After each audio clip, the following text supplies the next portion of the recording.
You ask Tiger to solve. This deals with linear equations with one unknown. The final result is x equals 6. Let's solve it step by step. Simplify the expression.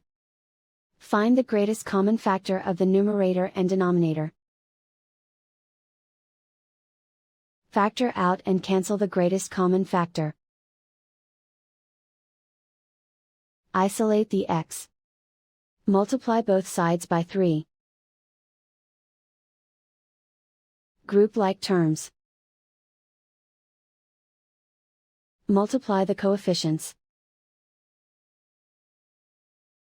Simplify the fraction. Simplify the arithmetic.